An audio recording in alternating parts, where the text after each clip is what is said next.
اعوذ باللہ من الشیطان الرجیم بسم اللہ الرحمن الرحیم۔ محترم سامعین، السلام علیکم۔ تمام احباب کو ہم اپنے اس چینل مسلم ٹیچر پر خوش آمدید کہتے ہیں۔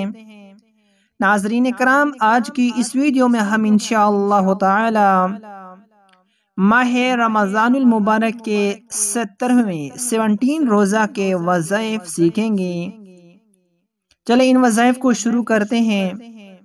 نماز فجر کے بعد پہلا وظیفہ کرنا ہے۔ بعد نماز فجر سورہ مزمل 2 مرتبہ پڑھیں نماز فجر ادا کرنے کے بعد۔ ظہر کی نماز کے بعد سورۃ الفاتحہ 40 بار پڑھیں۔ نماز عصر ادا کرنے کے بعد دعائے استغفار 25 مرتبہ پڑھیں۔ دعائے استغفار یہ ہے: استغفر اللہ الذی لا الہ الا هو الحی القیوم واتوب الیہ۔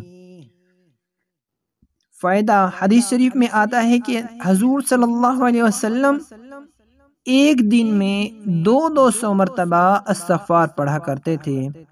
نماز عصر کے بعد 25 مرتبہ یہ دعائے استغفار کریں۔ مغرب کی نماز کے بعد پنجم کلمہ استغفار 47 مرتبہ پڑھیں۔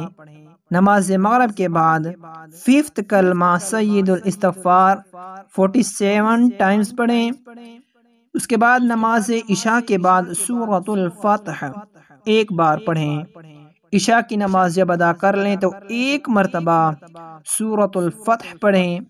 گنجائش اور طاقت ہو تو اپنا پہنا ہوا لباس صدقہ کریں۔ یہ تھے 17ویں روزہ کے وظائف۔ اللہ رب العزت ہمیں عمل کرنے کی توفیق فرمائے، آمین ثم آمین۔